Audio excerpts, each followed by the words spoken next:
Hallo allerseits. Heute schauen wir uns das berühmte westdeutsche Schlachtross, und zwar den Leopard 1 A3 bzw. 1A4 von Meng im Maßstab 1:35 an.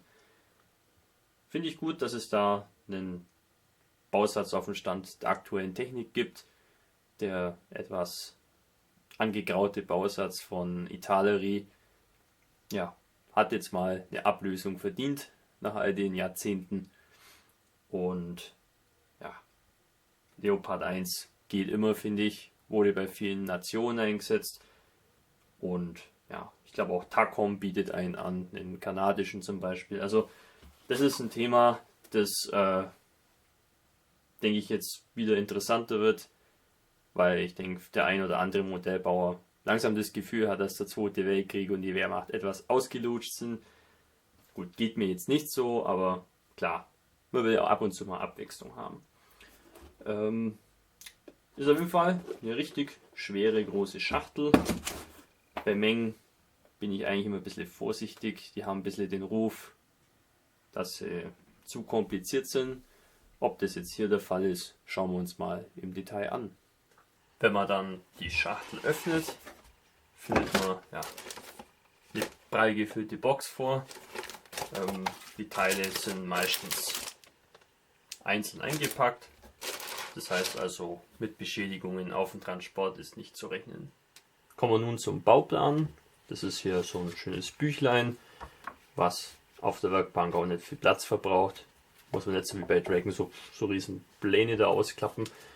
Es fängt an mit einer Hintergrundgeschichte zum Fahrzeug, auch die Untervarianten werden erklärt.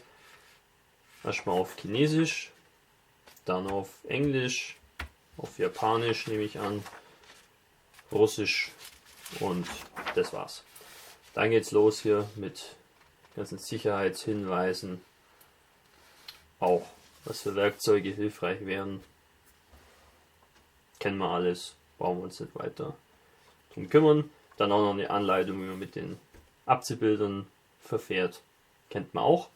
Und dann wird hier am Anfang gleich mal darauf hingewiesen, was für Varianten wir da bauen können. Das sind eben 3 bundesdeutsche Varianten, 2 praktisch mit der frühen Tarnung, die war nur einfarbig grün.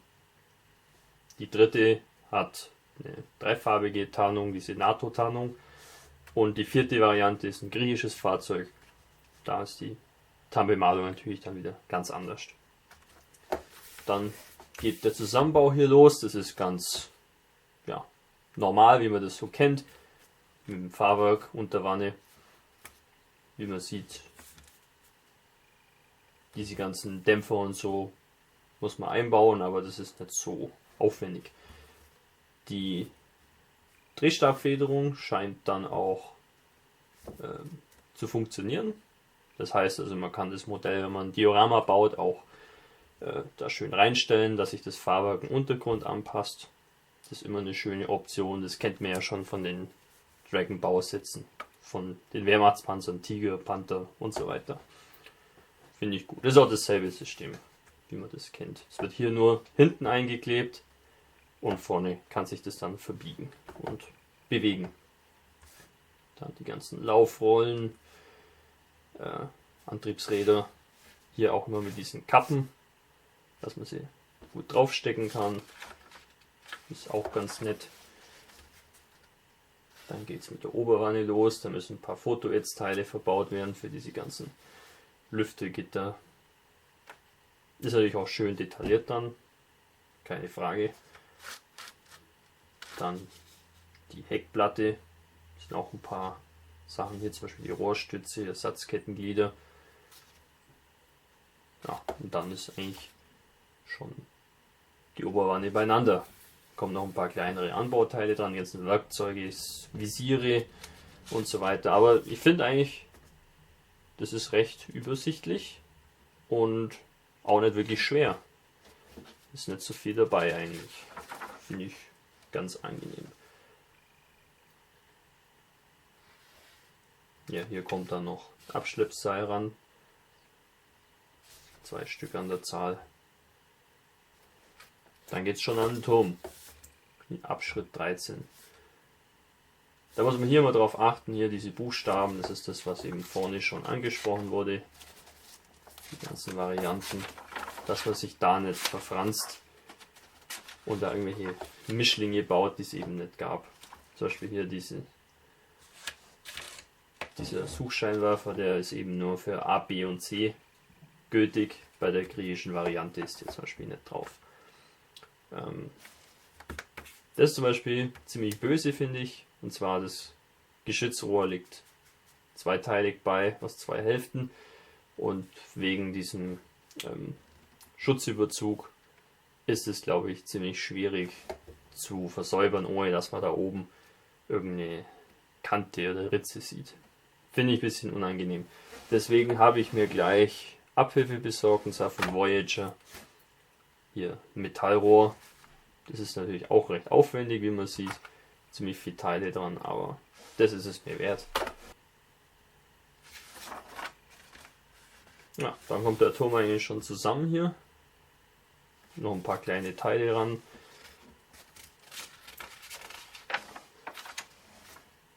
Ist eigentlich fix gebaut. Das ist gar nicht so, wie man das von Meng eigentlich erwartet. Da wurden ja doch auf diversen Foren und so die Kriegstrommeln schon geschlagen, weil Meng einfach, zumindest die früheren Bausätze, viel zu mühsam zu bauen waren für manche Leute. So, dann am Schluss findet man noch eine Übersicht mit allen enthaltenen Gießästen. Ist eigentlich auch nicht so übermäßig viel. Das sagt eigentlich, dass das Modell relativ fix gebaut sein sollte. Auf einem Extrablatt findet man dann eine Farbtabelle.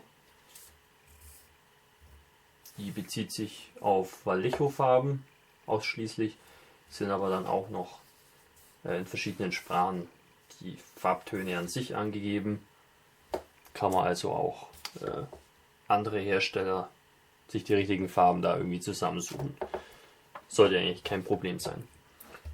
Dann, wie schon gesagt, es gibt 4 Varianten, wo man da bauen kann mit dem Bausatz. Variante A ist ein Leopard 1A3,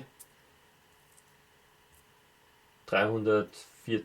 Panzerbataillon, Mitte der 80er. Da hat dann schon den Dreifarbanstrich. Dann B ist ein Leopard 1A3, 301. Panzerbataillon in den 80ern. Variante C Leopard 1A4, 293. Panzerbataillon. Und das griechische Fahrzeug Leopard 1A4 GR. Ohne weitere Erklärung, wo das Fahrzeug seinen Dienst versehen hat. Das ist natürlich ein besonders interessantes Fahrzeug, finde ich, von der Farbgebung her. Schauen wir uns jetzt mal die Bauteile an. Auf die inneren Werte kommt es ja bekanntlich an. Hier haben wir die Oberwanne. Ihr seht es schön detailliert. Ich kenne jetzt bei modernen Panzerfahrzeugen nicht so aus, aber ich denke mal, es sind irgendwelche Tankdeckel und so weiter. Oberflächenstruktur ist ziemlich glatt, aber ich nehme an, das ist einigermaßen realitätsnah. Hier vorne haben wir noch so eine schöne Anti-Rutschfläche. Auch schöne Niete und ja, kleinere Oberflächendetails. Unschön finde ich jetzt hier dass er so eine dicke Auswurfmarke ist. Natürlich sieht man das später kaum mehr, wenn man die seitlichen Schutzbleche dran hat. Aber wenn man jetzt die nicht dran hätte, ja, müsste man auf jeden Fall da ein bisschen versäubern. Ist natürlich eigentlich minimale Arbeit. Das ist natürlich Jammern auf hohem Niveau. Die Teile sind auch nicht verzogen. Ich kann euch das mal demonstrieren. Also das passt ohne Lücke schon sehr gut zusammen, wie man sieht. Hervorragend gegossen. Die Unterwanne hat hier schon so diverse Schraubköpfe und so dran. Unterseite gibt es auch ein bisschen was zu sehen. Hier ist immer noch so ein kleiner Nupsel dran. wo das irgendwie in der Gussform mal gegangen ist. Da fährt man einmal mit der Feile drüber und das war's. Also es zeigt sich sehr detailliert. Da gibt es nichts dran auszusetzen. Der Turm präsentiert sich ähnlich. Ist auch ein bisschen glatt, wie man hier an der Reflexion sehen kann. Finde ich jetzt aber nicht weiter schlimm. Ansonsten sind schon sehr schöne Oberflächendetails aufgeprägt. Wenn man dann später mal nach der Lackierung noch einen Wash drüber haut, dann sieht es sicherlich sehr schön aus.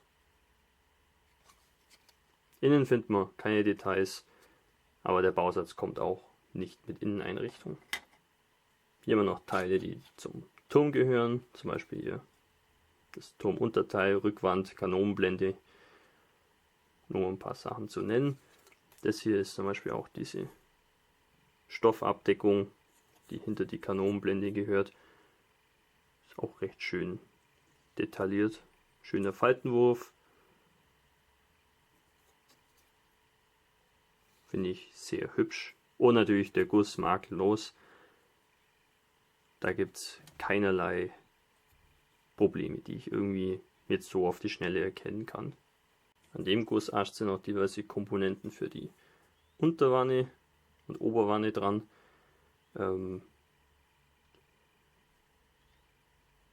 Ja, gut finde ich, dass wenig Befestigungspunkte an den Teilen sind, hier zum Beispiel nur 2. Das macht halt das Auslösen und Versäubern schon sehr einfach. Die seitliche Panzerung ist auch schön detailliert. Sehr schöne Oberfläche vor allem. Hier mit diesen kleinen Löchchen, ich weiß gar nicht, ist mir am echten Fahrzeug noch nie aufgefallen. Ist aber wirklich sehr scharf wiedergegeben. Innen findet man ein paar Auswurfmarken. Die sieht man aber später überhaupt nicht, wenn man das verwendet. Der Gießast hier liegt insgesamt 4-mal bei und beinhaltet ganze Fahrwerkskomponenten, Laufrollen, Stützräder, Achsen und so weiter. Auch hier wieder wenig Befestigungspunkte. Das erleichtert das Versäubern doch wesentlich. Die Montage sollte da also nicht sonderlich aufwendig ausfallen. Finde ich gut. Ist ein bisschen wie bei Tamiya, da ist auch nicht so übertrieben viel zu tun eigentlich. Das heißt, man hat normalerweise jede Menge Spaß mit dem Zusammenbau. Und was ich jetzt bisher gesehen habe von dem Bausatz, denke ich, ist es hier ähnlich. Noch einen doppelten Gießast mit mehr Fahrwerksteilen. Diesmal zum Beispiel das Antriebsrad, Leitrad und natürlich diverse Bauteile, die an das Heck vom Panzer gehören. Da haben wir lauter Teile, die an den Turm gehören, hauptsächlich Luken. Die haben natürlich innen dicke Auswurfmarken dran. Das heißt, wenn man da was offen darstellen will, muss man auf jeden Fall versäubern. Das MG3 sieht recht schön aus. Die Mündung ist allerdings solide, also da ist keine Öffnung angedeutet. Kann man aber mit einem Bohrer leicht selber herstellen. Im Bausatz finden sich auch äußerst filigrane Teile, wie man hier sehen kann. Diverse Griffe und auch Bügel für die Scheinwerfer, also Schutzbügel. Die Bausatzaufteilung finde ich eigentlich auch recht durchdacht. Zum Beispiel hier an dem Gießast findet man nur Werkzeug, das irgendwie an den Panzer gehört. Das erspart natürlich langes Suchen und Wühlen in den Gießästen und man kommt schneller vorwärts. Hier seht ihr das zweiteilige Kanonenrohr, das natürlich angesichts der Details, die man da eben sehen kann, von dem Schutzmantel ist es natürlich Wahnsinn, das dann später mal irgendwie zu versäubern. Also das stelle ich mir doch recht mühsam vor. Ist sicherlich nicht unmöglich, aber ob das wirklich Spaß macht, sei dahingestellt. Das finde ich an dem Bausatz überhaupt nicht gelungen. Dieser äußerst filigrane Käfig gehört, glaube ich, an das griechische Fahrzeug hin. Hier bei den Lüftern finde ich, ist die Detaillierung nicht so großartig. Allerdings muss ich zugeben, einen Leopard 1 habe ich schon ein paar Mal aus der Nähe gesehen. Allerdings habe ich jetzt da nicht drauf geachtet, wie das in Wirklichkeit aussieht. Die Eisgreifer sind sehr scharf detailliert, obwohl es eigentlich ein solider Klotz ist, sieht es trotzdem so aus, als ob es einzelne Teile wären. Das finde ich sehr gelungen wiedergegeben. Klarsichtteile findet man auch ein paar im Bausatz, hauptsächlich für die Sehschlitze und Optiken. Das Ganze ist schlierenfrei gegossen. Die lassen sich auf jeden Fall gut verwenden. Der Bausatz kommt mit zwei Varianten für die Ketten. Einmal Einzelgliederkette, einmal Vinylkette. Wir schauen uns erstmal die Einzelgliederketten an. Das sind 6 Gießäste. Die Kettenglieder haben 3 Befestigungspunkte. Das bedeutet ein Schnitt hier, ein Schnitt da. Und das war's. Und soweit ich das verstanden habe, können die auch zusammengesteckt werden ohne Kleber. Wenn nicht, ja, zusammengeklebt sind sie auch schnell. Detailliert sind sie auf jeden Fall sehr schön. Da gibt es überhaupt nichts dran auszusetzen. Die Vinylketten, muss ich sagen, sind auch sehr schön. Haben eigentlich eine ähnliche Detaillierung. Das Material ist nicht zu weich und nicht zu hart, würde ich mal sagen. Den Kettendurchhang gibt es bei den Leopard-Panzern eigentlich nicht wirklich. Deswegen ist eigentlich das eine gute Option, die Kette hier zu nehmen. Kann man ja einfach mit Sekundenkleber verbinden und dann aufziehen. Sollte eigentlich gut passen. Die Führungsszene, dafür, dass es aus Weichplastik ist, wie man sieht, ziemlich scharf detailliert. Finde ich eigentlich ganz toll. So müssen Ketten aussehen, finde ich. Nicht so wie bei Dragon die DS-Ketten. Das ist ja ein Witz dagegen.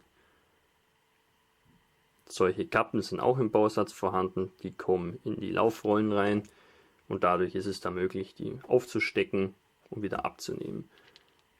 So ein Stück Wurstfaden liegt auch bei. Als Abschleppseil ist unter Modellbauern ziemlich verpönt. Ich muss aber sagen, dass das, wenn man es richtig macht, an einem Modell ziemlich gut aussehen kann. Deswegen werde ich durchaus in Betracht ziehen, hier diesen Faden zu verwenden. Ein paar sinnvolle Fotonetzteile finden sich auch im Bausatz. Das sind, glaube ich, die Abdeckungen für die Sehschlitze, wenn mich nicht alles täuscht. Und hier sind Lüftergitter. Die Platine ist wirklich extrem dünn. Also da muss man aufpassen, dass man das nicht verbiegt. Zum Schluss noch die Abziehbilder. Die sind auf jeden Fall sauber gedruckt. Der Trägerfilm, wie man hier sehen kann, ist minimal. Das heißt, das Risiko des sogenannten Silverings, also des Silberns, also dass der Trägerfilm dann irgendwie leicht silbern schimmert, das ist, glaube ich, schon ziemlich minimiert. Das dürften, glaube ich, sehr gute Abziehbilder sein. Hier steht auch Kartograf, das ist immer ein gutes Qualitätsmerkmal. Meiner Meinung nach ist der Meng Leopard 1 ein Top-Bausatz, lässt keine Wünsche offen, abgesehen vom Kanonenrohr. Das finde ich ein bisschen schwach gelöst. Alles andere ist, ich sag mal, sehr durchdacht, gut gegossen alles, Passgenauigkeit, erstklassig. Also ich denke, da kann man nicht viel falsch machen. Besonders schön finde ich, dass man auch die Option hat zwischen einteiliger Gummikette und Einzelgliederketten. Da finde ich, können andere Hersteller sich eine Scheibe abschneiden, namentlich Dragon oder Tamiya. Kostenpunkt für den Bausatz um die 50 € in etwa, je nachdem wo man schaut, finde ich, ist der Bausatz durchaus wert. Es ist ja doch ein großes Fahrzeug und ja, die Qualität, die man da bekommt, kann sich sehen lassen. übermäßige Komplexität vom Bausatz konnte ich hier jetzt eigentlich nicht feststellen. Das ist alles eher Tamiya-artig, möchte ich sagen, was den Zusammenbau angeht. Relativ wenige Teile, alles eindeutig auch beschrieben im Bauplan, wo es hingehört. Da würde ich sagen, braucht man sich keine größeren Sorgen zu machen. Ich hoffe, euch hat die Bausatzvorstellung gefallen und wir sehen uns wieder im nächsten Video. Euer Hamilcar Barkas.